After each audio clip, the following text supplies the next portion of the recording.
Τι σημαίνει στα λατινικά Ιησούς? Καλημέρα και πάλι σε όλους. Τι σημαίνει στα λατινικά Ιησούς ή αλλιώς Ιησούς, που είναι ουσιαστικά μια εβραϊκή λέξη. Πραγματικά απίστευτο. Μου το έστειλε σήμερα το πρωί ένας φίλος από το Facebook. Όπως έλεγα και πριν από λίγο, αλλά αναγκάστηκα να διακόψω καθώς χτυπούσε το κινητό. Ιησούς στα λατινικά σημαίνει είσαι γουρούνι.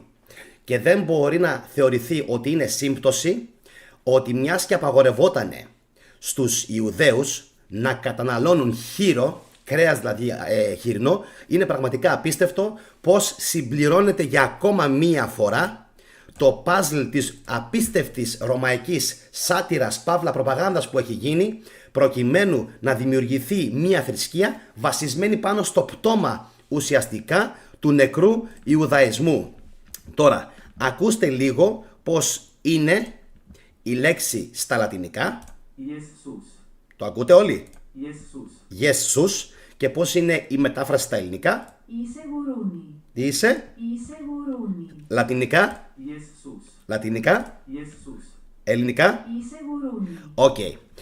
Δεν μπορεί αυτό το πράγμα, αγαπητοί μου τηλεθεατές και φίλοι μου συνέλληνες και χριστιανοί, δεν μπορεί αυτό το πράγμα, αυτή η λεπτομέρεια με το όνομα του Ιησού Χριστού να είναι τόσο σύμπτωση.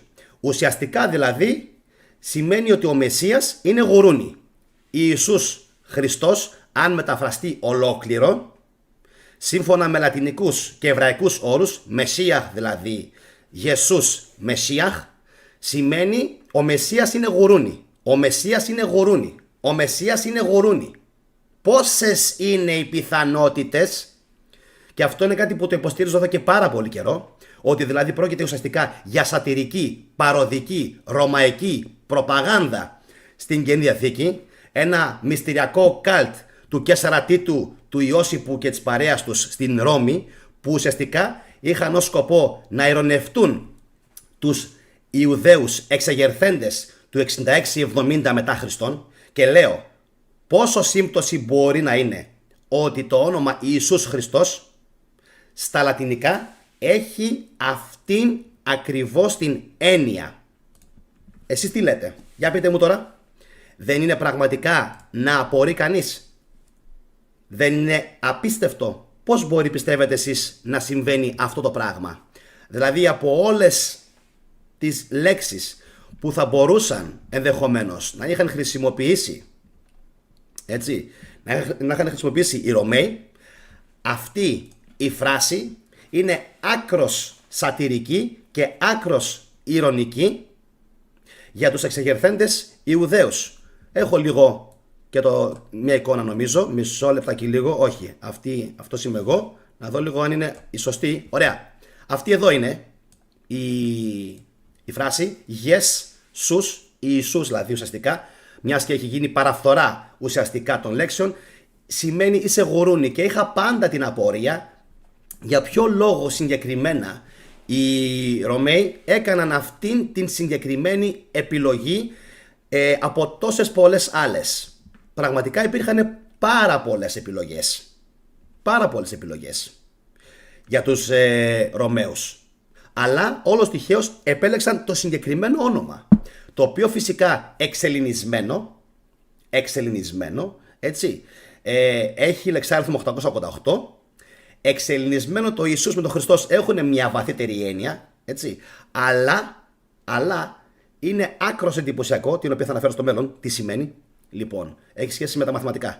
Αλλά εν προκειμένου είναι απίστευτο πως οι Ρωμαίοι έπαιξαν με τις δικές τους λέξεις. Ουσιαστικά το yes, όπως το έψαξα και με το ChatGPT, δεν σημαίνει κάτι από μόνο του, yes. Στα λατινικά σαν μετάφραση σημαίνει είστε. Είστε. Είναι πληθυντικός του είμαι και σημαίνει είστε. Εντάξει, yes. Ο ChatGPT μου γράφει πως δεν σημαίνει κάτι από μόνο του. Επαναλαμβάνω, αλλά στο Google Translate, αν το χτυπήσουμε δηλαδή μόνο του, χωρίς την λέξη σους, yes σημαίνει είστε. Yes, σους, όπως ανέφερα και πριν από λίγο, εντάξει, διακεκομένο έτσι στη μέση, σημαίνει είσαι γουρούνι. Είσαι γουρούνι. Τώρα, πώς προκύπτει ότι υπάρχει πάρα πολύ μεγάλη σχέση και σημασία με τον Ιουδαϊσμό. Και θα ήθελα σήμερα αυτό το βίντεο να το δουν όλοι οι Έλληνες, χριστιανοί και μη, να γίνει κοινοποίηση παντού. Να καταλάβει δηλαδή ο κόσμος ότι όντως ο θετικός έχει εδώ και πάρα πολλούς μήνες δίκαιο, που λέει στον κόσμο ότι ουσιαστικά, να το βγάλουμε λίγο γιατί είναι και προσβολή, λοιπόν, που λέω τόσο καιρό στους Έλληνες ότι πρόκειται ξεκαθαρά για ρωμαϊκή παροδική προπαγάνδα. Δηλαδή κάποιος ο οποίος δεν με έχει παρακολουθήσει και έχει δει ένα-δύο μου βίντεο, όλο και όλο έτσι σκόρπια, δεν θα καταλάβει ότι πρόκειται ουσιαστικά για ρωμαϊκή σάτυρα. Και φυσικά το έχουμε πει αυτό, ότι όλα τα ονόματα που συντροφεύουν τον Ιησού στο μεγάλο του ταξίδι το 2933, υποτίθεται, όλα αυτά τα ονόματα, όλος τυχαίως, είναι κορυφαία ονόματα που έλαβαν μέρος στην Ιουδαϊκή εξέγερση. Και φυσικά αυτό δεν μπορεί να θεωρηθεί σύμπτωση. Δεν γίνεται Σίμωνες και Ελεάζαροι και Ιάκωβοι και Ιωάννιδες και 10 Ιησούδες, 7-8 αναφέρει μόνο ο Ιώσυπος, 7-8-10 Ιησούδες. Δεν μπορεί να θεωρηθεί σύμπτωση ότι όλοι αυτοί σκάνε μύτη στην Καινή Διαθήκη ξαφνικά το 2933, ενώ το 66-70 όλοι παίρνουν μέρος στην Ιουδαϊκή εξέγερση κατά της Ρώμης και πηγαίνει φυσικά πρώτα ο Βεσπασιανός και στη συνέχεια ο γιος του ο Τίτος και καταπνίγει αυτήν την εξέγερση και υποτίθεται δημιουργεί την πρώτη πολύ μεγάλη Ιουδαϊκή διασπορά, ας πούμε, σε όλον τον πλανήτη. Πώς μπορεί, πιστεύετε εσείς, να θεωρηθεί τυχαίο? Διαβάζω από το Δευτερονόμιο, ζώα καθαρά και ακάθαρτα, 14ο κεφάλαιο Λεβιτικό. Τα ζώα που επιτρέπεται να τρώτε είναι τα εξής: βόδι, πρόβοτο, κατσίκι, ελάφι, ζαλκάδι, πλατώνι, αγριοκάτσικο, αντιλόπι, γαζέλα, αγριοπρόβατο. Μπορείτε ακόμη να τρώτε όλα τα ζώα που έχουν οπλή σχισμένη σε δύο νύχια και είναι μυρικαστικά. Δεν θα τρώτε όμως αυτά που είναι μόνο μυρικαστικά και εκείνα που έχουν μόνο νύχι σχιστό. Δεν θα τρώτε δηλαδή καμήλα, λαγό, ποντικό, κουνέλι, επειδή είναι βέβαια μυρικαστικά αλλά δεν έχουν σχιστό νύχι. Αυτά θα τα θεωρείτε ακάθαρτα. Και πάμε τώρα στο βασικότερο. Επίσης δεν θα τρώτε το γουρούνι, επειδή έχει βέβαια οπλή σχισμένη σε δύο νύχια αλλά δεν είναι μυρικαστικό. Θα το θεωρείτε και αυτό ακάθαρτο. Δεν θα τρώτε το κρέας τους, ούτε θα αγγίζετε το πτώμα τους. Διαβάζω. Τι λέτε για όλα αυτά και εσείς ακόμα οι φίλοι μου οι χριστιανοί, στους οποίους θα πρέπει σήμερα, επαναλαμβάνω, όσοι φίλοι βλέπετε αυτό το κανάλι, να κάνετε μια κοινοποίηση. Μην το φοβάστε σήμερα, κάντε κοινοποίηση. Πιστεύω ότι θα τους ενδιαφέρει πάρα πολύ τους χριστιανούς να ακούσουν αυτήν την εξήγηση. Και επαναλαμβάνω ότι όσοι δεν με έχουν δει θα πρέπει να δουν και άλλα μου βίντεο, πολλά βίντεο, για να καταλάβουν ότι πρόκειται ξεκάθαρα για ρωμαϊκή σάτυρα. Και νομίζω πως αυτό που μου έστειλε σήμερα ο φίλος στο Facebook είναι ακόμα μία πάρα πολύ λογική εξήγηση και δείχνει το μέγεθος της αποστροφής που έδειχναν οι Ρωμαίοι για τα Ιουδαϊκά έθιμα. Αυτή είναι η δικιά μου γνώμη. Αν έχετε διαφορετική γνώμη, μου τη γράφετε κάτω από το βίντεο. Αλλά θεωρώ ότι είναι απίστευτο και καθόλου σύμπτωση να σημαίνει είστε γουρούνι ή είστε γουρούνια. Έτσι, με μια ελαφριά ρωμαϊκή φυσικά παραφθορά. Ιησούς. Απίστευτο. Εγώ νομίζω πως εδώ κάτι έχουμε. Νομίζω πως όχι απλά κάτι έχουμε, νομίζω πως όλα αρχίζουν και συμπληρώνουν, μιας και έχουμε συμπληρώσει πολύ μεγάλο μέρος του μοσαϊκού και του παζλ της ρωμαϊκής προπαγάνδας με τον χριστιανισμό. Νομίζω πως με το σημερινό το βίντεο προσθέτουμε ακόμα ένα πάρα πολύ σημαντικό στοιχείο στην έρευνά μας. Δεν μπορεί να θεωρηθεί τυχαίο. Δείτε λίγο πάλι, έτσι. Πού είναι η εικόνα? Η εικόνα νούμερο 3 ή η εικόνα νούμερο 2 είναι που είχα ετοιμάσει? Ωραία. Ωραία. Τι απαντάτε λοιπόν γι' αυτό, φίλοι μου χριστιανοί? Τι απαντάτε γι' αυτό? Δεν το λέμε εμείς, έτσι. Δεν είναι δικιά μας υπόθεση. Είναι από τα λατινικά yes, σους, στα ελληνικά. Είσαι γουρούνι. Πόσο τυχαίο μπορεί να είναι ότι οι Ρωμαίοι επέλεξαν για την προπαγάνδα τους συγκεκριμένα αυτό το όνομα? Γιατί είχα πάντα απορία. Και πάει παραπέρα η βαλίτσα. Το έλεγα και πιο πριν. Ότι στα λατινικά ίσως Γιατί ο ChatGPT λέει ότι στα λατινικά το όνομα του Ιησού είναι Ίσως. Προσέξτε, Ίσως. Όλος τυχαίος, Ίσως, στα λατινικά έχει λεξάριθμο, το έλεγα προχθές, 880. Τώρα, τι πιστεύετε ότι έχει για λεξάριθμο το όνομα του Καίσαρα Τίτου? 880. Ελάτε τώρα. Ελάτε τώρα. Πείτε μου ότι είναι σύμπτωση όλα αυτά τα πράγματα. Πείτε μου επίσης ότι είναι σύμπτωση ότι το όνομα ο Βεσπασιανός, όπως το λέω, ο Βεσπασιανός, το έλεγα και προχθές, ότι θα σας κάνω ένα ειδικό αφιέρωμα. Ο Βεσπασιανός, 70 συν 2 συν 5 συν 200 συν 80 συν 1 και ούτω καθεξής. Σπάμε το όνομα ο Βεσπασιανός σε ελληνικούς λεξάριθμους, βγάζει 889. Πόσο σύμπτωση είναι? 889. Γιατί η λέξη Ιησούς με το ήτα στα ελληνικά βγάζει 888. Και ο Βεσπασιανός είναι έναν λεξάριθμο μετά. Και ο γιος του χωρίς το ήτα. Ιησούς στα ελληνικά. Ίσως χωρίς το ήτα, επαναλαμβάνω. Ο γιος του έχει κοινό λεξάριθμο, εντάξει, Ίσως με το Τίτος. Δηλαδή Τίτος και Ίσως βγάζουν λεξάριθμο 880. Όταν αφαιρέσουμε λοιπόν από το Ιησούς το γράμμα, το φωνήεν ήτα.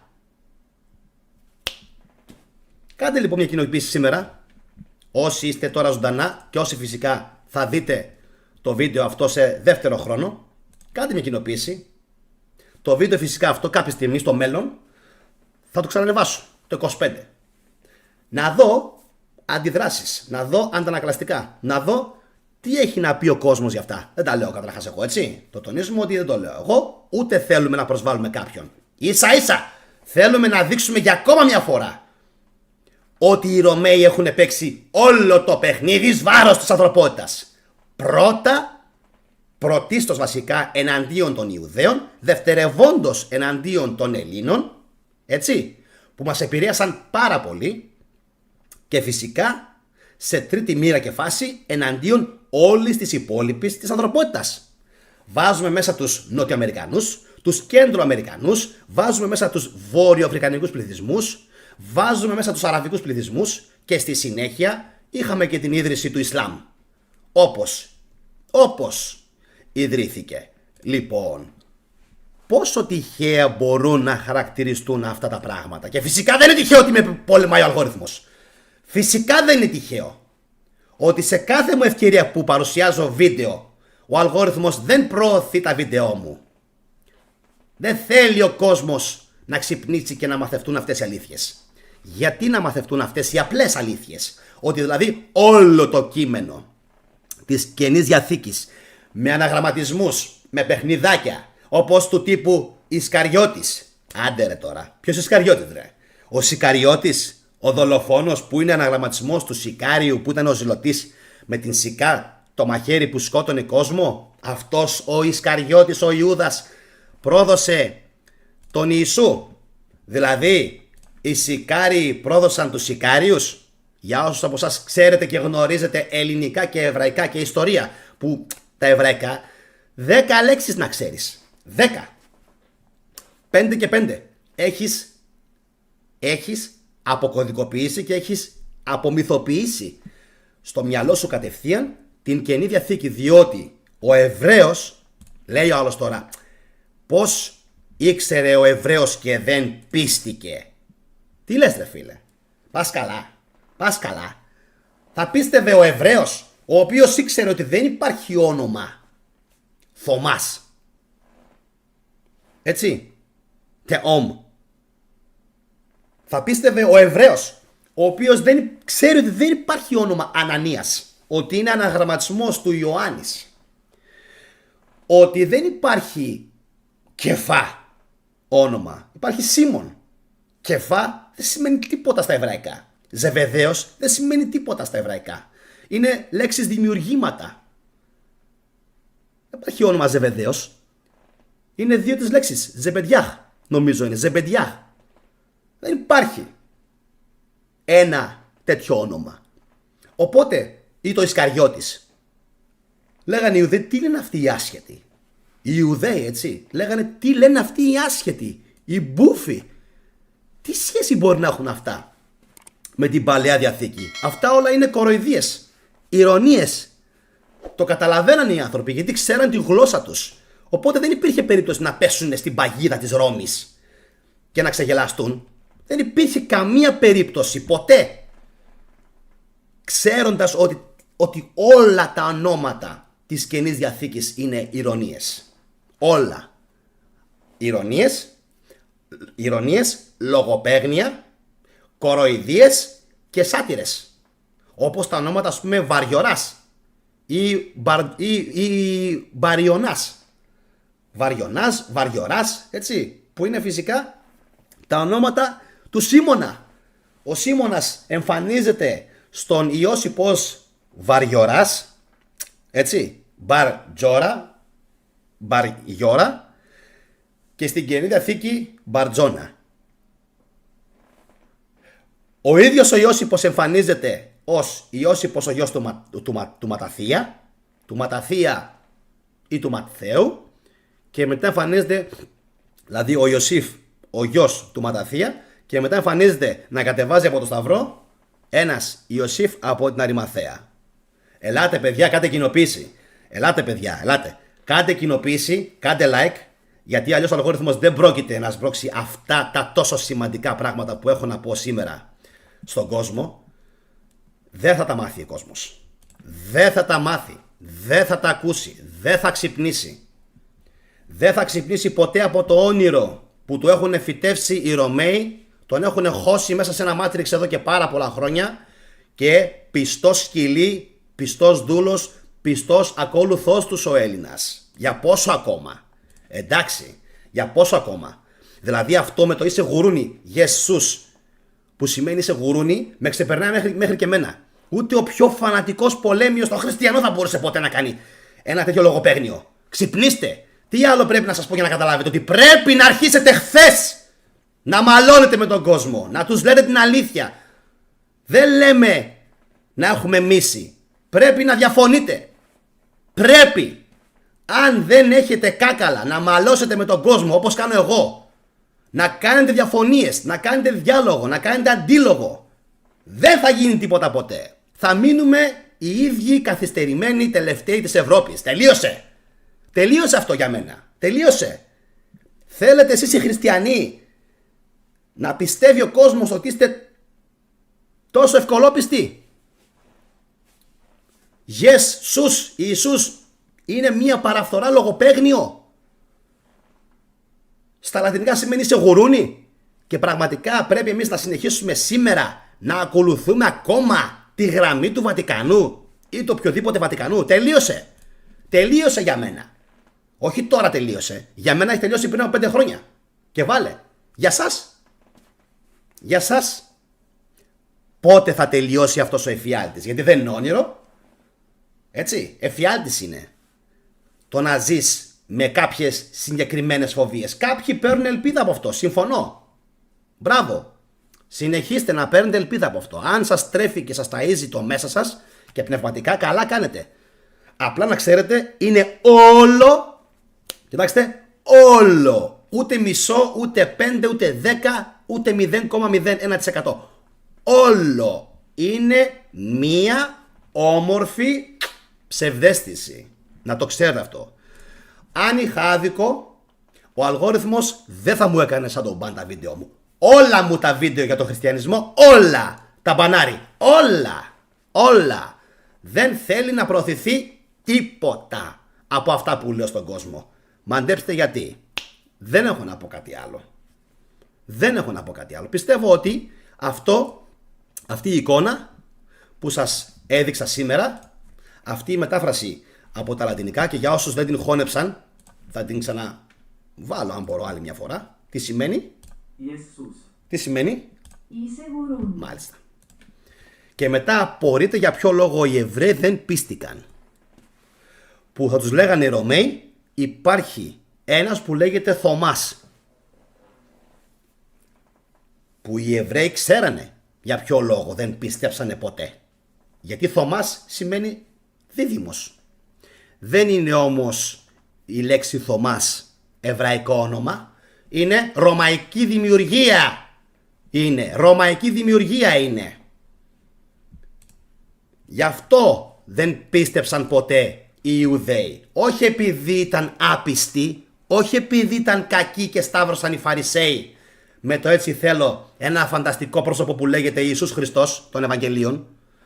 Έτσι, επειδή έτσι γουστάρανε οι Εβραίοι, ήταν κακοί της ιστορίας, οι κακοί οι Ιουδαίοι. Καμία σχέση. Καμία σχέση. Όλα αυτά γίνανε επειδή οι άνθρωποι ήταν πάρα πολύ μορφωμένοι, γνωρίζανε την ιστορία τους, γνωρίζανε τα ονόματά τους, έτσι, και κατάλαβαν ότι πρόκειται για ρωμαϊκή σάτυρα και κωμωδία. Τώρα, εσείς αν έρχονταν οι Ρωμαίοι και διακωμωδούσαν το ελληνικό τότε δωδεκάθεο, που οι Έλληνες τότε πίστευαν στο δωδεκάθεο, πώς θα είχατε αντιδράσει? Επαναλαμβάνω, όλοι εσείς που τώρα βλέπετε αυτή την εκπομπή, πώς θα είχατε αντιδράσει αν οι Ρωμαίοι διακωμωδούσαν το δωδεκάθεο? Ωραία. Βγάζανε διάφορες θρησκείες παραμύθια καινούριες και διαστρεβλώνανε ουσιαστικά τη λέξη Δίας, ας πούμε, την κάνανε Βλαχοδίας και τον βάζανε να παίξει στην Καινή Διαθήκη και να είχε όνομα Βλαχοδίας και αντί για Απόλλωνα π.χ. να είχαν όνομα κάποιο άλλο ειρωνικό, ο Απαλού, ας πούμε, και να έπρεπε οι Έλληνες να πιστέψουν σε κάποιον Απαλού και θα λέγανε οι σοφοί οι Έλληνες, όπως οι Φαρισαίοι, δεν υπάρχει όνομα Απαλού, Απόλλων έχουμε. Τι Απαλού? Ούτε Βλαχοδίας υπήρχε ποτέ σαν όνομα ελληνικό. Θα τους λέγανε οι Έλληνες, οι μύστες. Πώς να πιστέψουμε λοιπόν σε αυτήν την ρωμαϊκή προπαγάνδα? Δεν υπήρχε περίπτωση. Δεν υπήρχε περίπτωση. Γι' αυτό λοιπόν και οι Ιουδαίοι δεν μπόρεσαν οι Ρωμαίοι ποτέ να τους κάνουν χριστιανούς Ορθόδοξους. Ποτέ. Ποτέ. Σχεδόν όλοι, να μην σας πω όλοι, έμειναν πιστοί στον Ιουδαϊσμό. Και τι έλεγα λοιπόν σε άλλες εκπομπές? Επειδή οι Έλληνες δεν γνώριζαν εβραϊκά, ούτε κάποιες εβραϊκές λέξεις, ούτε κάποια εβραϊκά ονόματα, δεν έπιασαν ποτέ το νόημα. Δεν έπιασαν ποτέ την κοροϊδία, την ηρωνία, την σάτυρα και την παροδία της Ρώμης. Θερμές ευχαριστίες στο κοινό που με παρακολούθησε. Ξέρω ότι σήμερα θα γίνει χαμός με κοινοποιήσεις. Είμαι πάρα πολύ σίγουρος ότι το βίντεο αυτό θα κοινοποιηθεί σε πάρα πολύ κόσμο, χριστιανούς και μη. Είμαι πάρα πολύ σίγουρος ότι ο κόσμος θα θέλει να πάρει απάντηση γιατί ονομάστηκε έτσι όπως ονομάστηκε από τους Ρωμαίους ο Ιησούς, που πάντα είχα απορία και έλεγα γιατί τον έβαλαν. Γιατί του έβαλαν αυτό το όνομα? Γιατί δεν του έχουν δώσει κάποιο άλλο όνομα? Τόσα ονόματα είχε. Γιατί δώσαν το συγκεκριμένο όνομα? Και όλοι χτυπιόμασταν και λέγαμε γιατί από όλα τα ονόματα επέλεξαν αυτό. Ιδού λοιπόν η απάντηση και η αλήθεια και η γνώση. Συνεχίστε να βλέπετε και να παρακολουθείτε βίντεο στο κανάλι της Θετικής Δοπαμίνης. Όσοι από εσάς έχετε κάνει ήδη εγγραφή, χτυπήστε καμπανάκι για να έρχονται ειδοποιήσεις για τα νέα μου βίντεο. Κάντε φυσικά όλοι like. Πιστεύω ότι αυτή η εκπομπή σήμερα άξιζε και πρέπει να τη δουν πολλά άτομα. Και φυσικά όσοι δεν έχετε κάνει εγγραφή, εγγραφείτε και παρακολουθήστε όλα μου τα βίντεο για τον χριστιανισμό που είναι ένα και ένα. Αυτά από μένα. Περιμένω σχόλια να δω τι θα απαντήσετε σήμερα, χριστιανοί και μη. Γεια σας.